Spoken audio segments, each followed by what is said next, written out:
اما بعد فاعوذ باللہ من الشیطان الرجیم بسم اللہ الرحمن الرحیم یا ایہا الذین آمنوا قوا انفسکم واہلیکم نارا وقودها الناس والحجارة علیہا ملائکة غلاظ شداد لا یعصون اللہ ما امرهم ويفعلون ما يؤمرون صدق اللہ العظیم. قال النبی صلی اللہ علیہ وسلم كلكم راع وكلكم مسؤول عن رعیته او کما قال النبی علیہ الصلاۃ والسلام.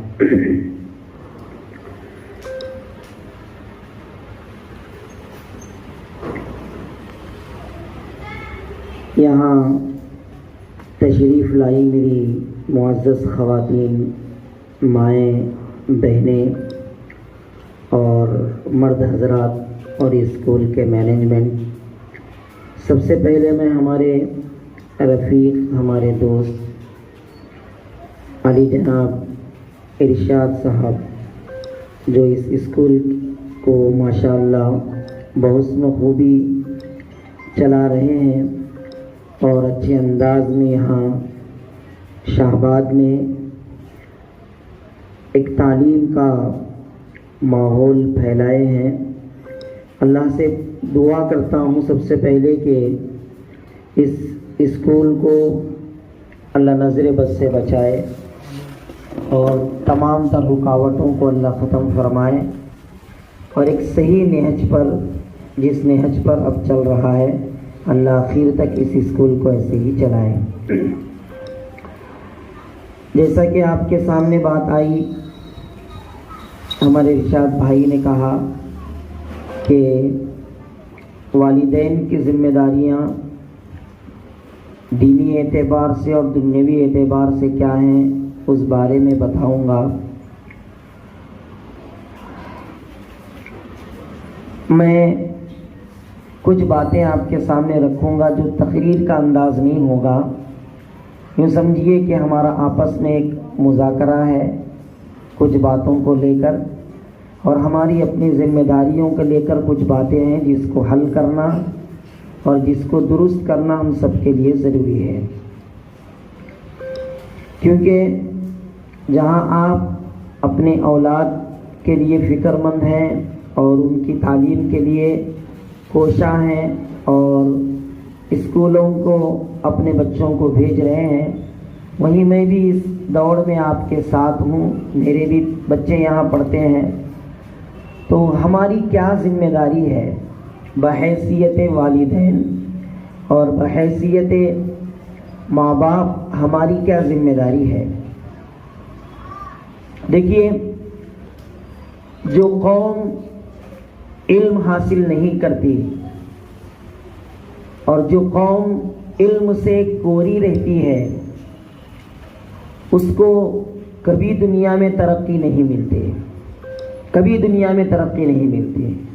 جس قوم کے پاس علم آ جاتا ہے وہ قوم دنیا میں ترقی کرتی ہے. یہ بات اپنے ذہن میں رکھ لیجئے. میں اس کو ایک مثال سے سمجھاتا ہوں اور ایک ایگزامپل آپ کے سامنے دیتا ہوں. رسول اللہ صلی اللہ علیہ وسلم ابھی دنیا میں تشریف نہیں لائے تھے. اس وقت کتنی خرابیاں تھیں. ایک خرابی تو یہ تھی کہ بچیاں پیدا ہوتی اس کو لے جا کر زندہ دفن کرتے تھے. بچیوں کا پیدا ہونا گویا کہ ایک جرم سمجھا جاتا تھا، اور ایسا نہیں بچی کو مار کر دفن کرتے تھے، ایسے ہی گڑھے میں کھود کر دفن کرتے تھے. ایک صاحب اپنے اس زمانے کا واقعہ سناتے ہوئے یہ لکھتے ہیں کہ میری بچی کو میں نہلا دھلا کر اپنے ساتھ لے گیا. بچی پوچھتی رہی، ابو جان مجھے کہاں لے جا رہے ہیں، ابو مجھے کہاں لے جا رہے ہیں، پوچھتی رہی، لیکن میں نے کوئی جواب نہیں دیا. جس گڑھے کو میں نے پہلے سے کھود کر تیار کیا تھا، جس میں اس بچی کو ڈالنے جا رہا تھا میں، تو گڑھا کھودتے کھودتے مٹی ہٹاتے میری داڑھی پر، میرے چہرے پر مٹی لگ گئی. تو بچی پوچھتے ہوئے کہہ رہی تھی ابو جان یہ کیا کر رہے ہیں. لیکن اس وقت تک بھی اس باپ کے دل میں اپنی بچی کے لیے رحم نہیں آیا اور اس نے اس بچی کو گڑھے میں ڈال دیا۔ یہ خرابی پیغمبر کے آنے سے پہلے دنیا میں تھی۔ جوا بہت عام تھا، جوا کھیلتے تھے، شراب پیتے تھے، جس کے پاس جتنی پرانی شراب رہی وہ پوری سوسائٹی میں سب سے بڑا آدمی، اس کو عزت کی نظر سے دیکھتے تھے۔ ایسی بہت ساری خرابیاں تھیں۔ یہ تمام خرابیوں کو دیکھتے ہوئے کسی نے، لکھنے والے نے، کسی نے یہی نہیں کہا کہ وہ زمانہ جوئے کا زمانہ تھا، وہ زمانہ بچیوں کو دفن کرنے کا زمانہ تھا، وہ زمانہ شراب پینے کا زمانہ تھا، ایسا کسی نے نہیں کہا۔ ہاں، ان تمام خرابیوں کو جوڑ کر ایک بات کہی جاتی ہے، وہ زمانہ جاہلیت کا زمانہ تھا۔ کون سا زمانہ تھا؟ جاہلیت کا۔ چونکہ علم نہیں تھا اس لیے یہ خرابیاں ان کے اندر تھی۔ جب پیغمبر آئے اور آپ نے پہلا درس دیا، اقرأ بسم ربک الذی خلق خلق الانسان من علق اقرأ وربک الاکرم الذی علم بالقلم، یہ جب آپ نے یہ بات بتائی لوگوں کو تو وہ جہالت کا جو زمانہ ہے وہ ختم ہوا علم کے ذریعے سے۔ کس کے ذریعے سے ختم ہوا؟ علم کے ذریعے سے۔ اور علم چاہے دنیا کا ہو اور علم چاہے دنیا کا ہو، دین کا ہو، یہ دونوں انسان کو ترقی دلاتے ہیں۔ دنیاوی علم انسان کو دنیا میں ترقی کے مقام تک پہنچاتا ہے اور دینی علم انسان کو دنیا میں بھی ترقی کے مقام تک پہنچاتا ہے اور آخرت میں بھی اس کو ایک مقام ملتا ہے۔ تو بہرحال میں یہ جو باتیں آپ کے سامنے رکھا علم کی اہمیت کو بتانے کے لیے، ہم اسی غرض سے ہمارے بچوں کو اسکولوں میں ڈالتے ہیں، اسکولوں میں پڑھواتے ہیں، اور ہماری یہ سوچ ہوتی ہے کہ ہمارا بچہ جاہل نہ بنے، جاہل نہ رہے، بلکہ ہمارا بچے کے اندر کچھ نالج آ جائے، ہمارا بچہ ایجوکیشن حاصل کر لے، ہمارا بچہ ایجوکیٹڈ بن جائے۔ ہم اس جہالت کو ختم کر کے علم ان کو دینا چاہتے ہیں، لیکن اس میں ہماری طرف سے جو کوتاہیاں ہوتی ہیں اور ہماری طرف سے جو خامیاں ہوتی ہیں، ضروری ہے کہ ان خامیوں کی بھی نشاندہی کی جائے۔ آج جو پیرنٹس میٹنگ ہے، پیرنٹس ٹیچرز میٹنگ، اس کا مقصد کیا ہے؟ اس کا مقصد یہ ہے کہ ہمارے بچوں کی اسٹرینتھ اور ہمارے بچوں کے اندر، ہمارے بچیوں کے اندر جو ویکنیس ہے اس ویکنیس پر بات کریں اور ان خامیوں کو دور کرنے کی کوشش کریں، ان کمزوریوں کو دور کرنے کی کوشش کریں۔ ہماری جو ذمہ داری ہے والدین کی، بچے اسکول آتے ہیں، صبح 8:30 کو آئے، 9 بجے آئے یا 9:30 بجے آئے، تو ہمارے بچے 3 بجے تک یہاں اسکول میں رہتے ہیں۔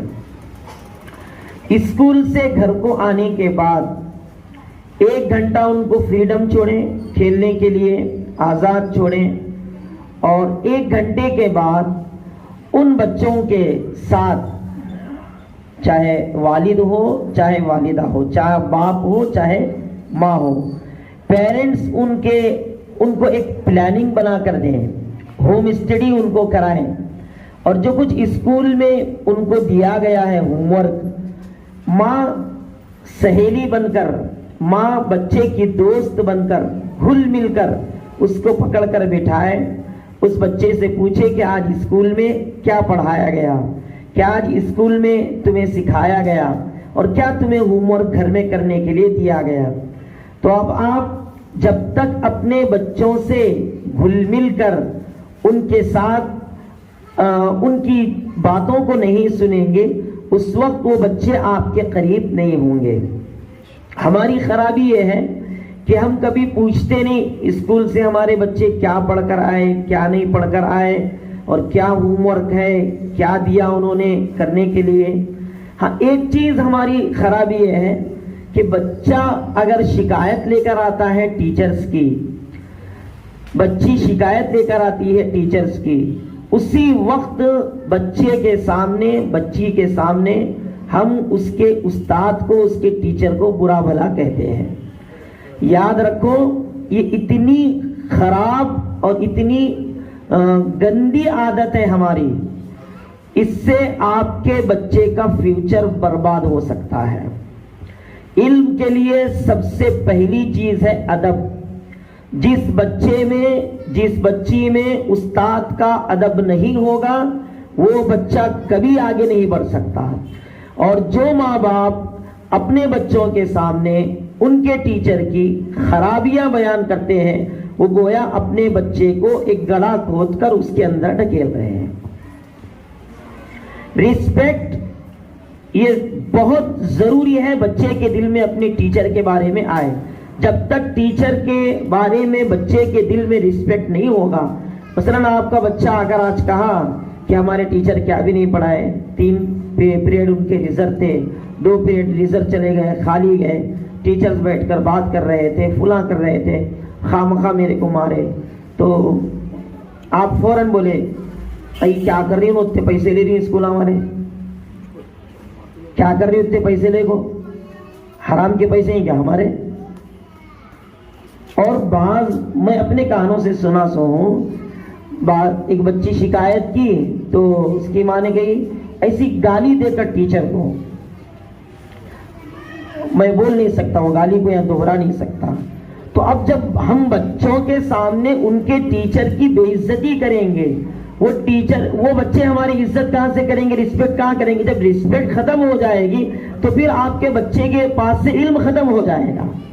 تو بچے جب بھی شکایت لے کر آئیں، ایسا بھی نہیں ہونا چاہیے کہ بچے شکایت لے کر آ رہے ہیں آپ اس کو سنی انسنی کر رہے ہیں، یہ بھی نہیں ہونا چاہیے۔ اور شکایت واقعی سنے جانے کے قابل ہے، جا کر بات کرنا ہے، تو جب آپ دوسرے دن اسکول کو آئیں گے، مینجمنٹ سے بات کریں گے، ایچ ایم سے بات کریں گے، وہ کلاس ٹیچر جن سے غلطی ہوئی ان سے بات کریں گے، تو آپ اپنے بچے کو سامنے نہیں رکھیں گے، بچے کو بولیں گے کہ جاؤ اپنے کلاس فیلو سے اپنے بچوں کے ساتھ جا کر کھیلتے رہو۔ اب آپ یہاں ٹیچر سے، اگر واقعتاً وہ غلطی ہے ٹیچرز کی، وہ بھی فرشتہ نہیں ہے، انسان ہے، اگر واقعتاً غلطی ہے تو اس غلطی کو بچوں کے سامنے نہیں دہرائیں گے۔ یہ بات سمجھ میں آ رہی کہ نہیں آ رہی؟ مسجد میں کرے جیسا بیان کرتے نہیں بیٹھے ہم یہاں، کہ ہم آپس میں جو ہماری اندر خامیاں ہیں وہ خامیاں دور ہو گئے تو آگے ہمارے بچوں کا فیوچر بالکل تابناک اور روشن ہو سکتا ہے۔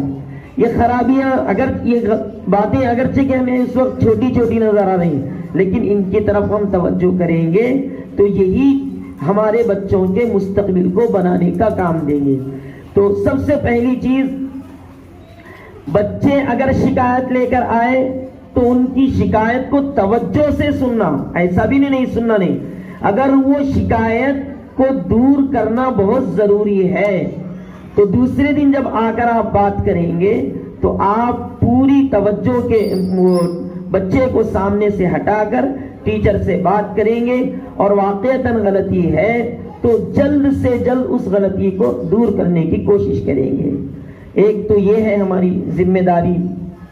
دوسری ذمہ داری ہم پیرنٹس پر یہ عائد ہوتی ہے کہ بچے جب ہمارے گھر آئیں تو ان کو اس چیز سے دور رکھیں۔ کیا ہے؟ نظر آ رہا؟ کیا ہے؟ بولیے، نہیں بول رہے آپ؟ موبائل ہے۔ یہ ہمارے بچوں کو اس وقت اتنا زیادہ، اتنا خطرناک انداز میں برباد کر رہا ہے، آگے شاید کبھی اس کے بارے میں ہسٹری ہمارے بچوں کی نہ لکھی جا سکے، اتنے ہمارے بچے برباد ہو رہے ہیں۔ خاص طور سے میری مائیں، میری بہنیں، آپ ناراض نہ ہو، برا نہ سمجھیں، بچہ آ کر ضد کیا، بچی آ کر ضد کی یا ضد نہیں بھی کی، فوری اس کو آپ موبائل ہاتھ میں دے دیتے ہیں۔ تھوڑا بچہ ستایا، تھوڑی دیر کے لیے وہ ضد کر کے خاموش بیٹھے گا، یہ نہیں سوچتے اپنے آپ کو بچانے کے لیے، اپنے آپ کو بچوں سے دور رکھنے کے لیے ہم یہ کرتے ہیں کہ بھئی اس کو موبائل دے دیے، اس کے وہ ستانے سے ہم اپنے آپ کو بچا لیے. لیکن ماہرین کا کہنا ہے، ایکسپرٹ کا کہنا ہے کہ اس سے جو نقصانات ہیں ذہنی اعتبار سے بھی اور دوسرے جو نقصانات ہیں وہ میں آپ کو یہاں بتا نہیں سکتا.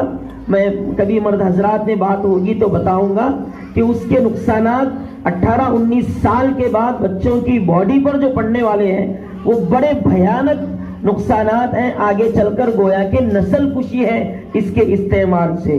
تو اس لیے اپنے بچوں کو اس موبائل سے دور رکھیں. خصوصاً اس میں جو کارٹون بتائے جاتے ہیں، ابھی ہمارے ارشاد بھائی نے کہا کہ دینی اعتبار سے بھی کہیں گے، دنیاوی اعتبار سے بھی کہیں گے.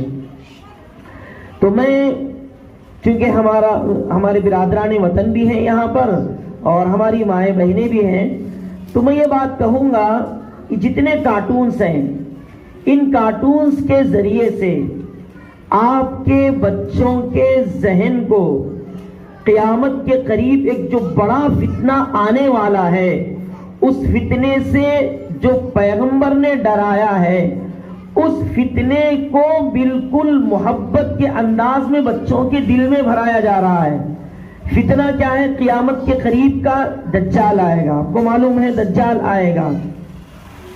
اس کی نشانی کیا ہے؟ اس کا چہرہ کیسا ہوگا، اس کا فیس کیسا ہوگا، اس کے کام کیسے ہوں گے. اب یہ جو کارٹون دیکھتے ہیں اس میں چلڈرن مائنڈز کنٹرول ہوتا ہے، بچوں کے دماغ کو کنٹرول کر کے کھینچ لیا جاتا ہے. جس چیز کی نفرت دلائی گئی 1450 سال پہلے اس چیز سے محبت کرائی جا رہی ہے. تو یہ دینی نقصان ہے، دنیاوی نقصانات تو بے شمار ہیں. تو بہرحال ان چیزوں کی طرف ہماری توجہ ہو اور بچوں کی تربیت کی طرف ہماری خاص توجہ ہو. ہمارا بچہ کس سے مل رہا ہے، کس کے ساتھ اٹھ رہا بیٹھ رہا ہے، کتنی دیر وقت باہر گزار رہا ہے. اور اس وقت چھوٹے چھوٹے بچے بھی نشے کی عادت میں مبتلا ہیں، نشے کی گولیاں کھا رہے ہیں اور نشے کا پین استعمال کر رہے ہیں. ابھی تو اس اسکول میں چھوٹے بچے ہیں لیکن چونکہ آپ کے بڑے بچے بھی ہوں گے، آپ کے خاندان میں بھی ہوں گے. اتنا ماحول باہر خراب ہوا ہے یہ ہماری بے توجہی کی وجہ سے. اگر ہم آج توجہ نہیں دیے تو کل اللہ کے یہاں بڑی پکڑ ہوگی. اللہ کی یہاں تو پکڑ یقیناً ہوگی ہی، لیکن دنیا میں ہم بہت پریشان ہوں گے. ہم اس وقت بچوں پر توجہ نہیں دیتے. بچے جب بڑے ہوتے ہیں آ کر آپ شکایت کرتے ہیں کہ ہمارا بچہ ہماری نہیں سن رہا. جس وقت آپ کو سنانا ہے، جس وقت آپ کو کنٹرول میں کرنا ہے، آزاد چھوڑ دیے. اور جب 18 سال کا بچہ ہو گیا تو آپ چاہتے ہیں کہ وہ کنٹرول میں آ جائے تو وہ کنٹرول میں نہیں آتا. تو بہرحال اسکول میں آپ بھیج رہے ہیں تو جہاں ٹیچرز کی ذمہ داری ہے کہ وہ ہوم ورک بچوں کو دیں گے، ان کی کلاس ورک چیک کریں گے، وہی ہماری بھی ذمہ داری ہے کہ ہم بھی ہمارے بچوں کے کاپیوں کو چیک کریں. وہ اگر کوئی بات لے کر آئیں تو اس کو غور سے سنیں، سنجیدگی سے سنیں، ان کے ساتھ دوستی کا تعلق بڑھائیں. ہر بات میں غصہ کرنا، بچوں کو مارنا، جپٹنا، یہ تربیت کا طریقہ نہیں ہے. ہر چیز کا علاج مار نہیں ہے. ہماری عورتیں بہت زیادہ غصے میں آ کر مارتی بھی ہیں اور بد دعا بھی دیتی ہیں اپنے بچوں کو بد دعا بھی دیتی ہیں. بد دعا ایک بات میں بتا دوں، یہ بچے تھوڑا خاموش بیٹھو، یہ چھوٹے بچے سامنے کے تھوڑا خاموش بیٹھے. بات ذہن میں آ گئی تو بتا رہا ہوں میں.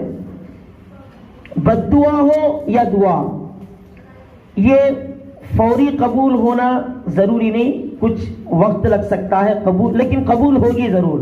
خصوصاً ماں باپ کی دعائیں بھی، ماں باپ کی بد دعائیں بھی اولاد کے حق میں اللہ قبول کرتا ہے. آپ نے بچپن میں بچے نے آپ کو ستایا، آپ نے بد دعا دی، تیرا کفن پھاڑے جاؤ، تیرا ستیہ ناس ہو، تیرا مردہ باز ہو، یہ ایسا بولتے ہیں ہماری عورتیں. تو اب جس وقت آپ کو آپ کے بیٹے کے سہارے کی ضرورت ہوتی ہے، عین جوانی میں اللہ اس بد دعا کو قبول کر کے اٹھاتا ہے، تب پھر بھی اللہ سے شکایت کرتی ہو کہ میرے سب چھوڑ کو میرا بیٹا ہی ملا دنیا میں اٹھانے کے واسطے. یہ نہیں سوچتی کہ جو بد دعا میں نے بچپن میں میرے اولاد کو دی تھی اس کا اثر ہے کہ آج جوانی میں وہ اولاد مجھ سے چھین لی. تو بچے ستائیں تو مارنے کی ضرورت نہیں ہے, سمجھائیں, محبت سے پیار سے ان سے بات کریں. ہر چیز میں مارنا ڈپٹنا, ان کو غصہ کرنا. ایک چھوٹا سا واقعہ ابھی قریب میں سعودی عرب میں پیش آیا. ایک باپ نے ایک نئی گاڑی لی اور نئی گاڑی لے کر وہ پلان بنایا کہ میری اولاد کو میں پکنک کے لیے لے کر جاؤں گا. تو اس سے پہلے بچے شریر ہوتے ہیں, 3.5-4 سال کا بچہ, اس نے گاڑی کو کچھ کھرچ دیا. باپ غصے سے ایسا بے قابو ہو گیا, بے انتہا بچے کو مار کر اس کے ہاتھ کو باہر پنکھے پر لٹکا کر اس کو چھوڑ دیا. ماں منت سماجت کرتی رہی, بچہ ہے چھوڑ دو, جانے دو, ہو جاتا ہے. لیکن چونکہ ایک اس کے اوپر بھوت سوار تھا, غصہ سوار تھا, بہت مارا اور اس کو لٹکا دیا.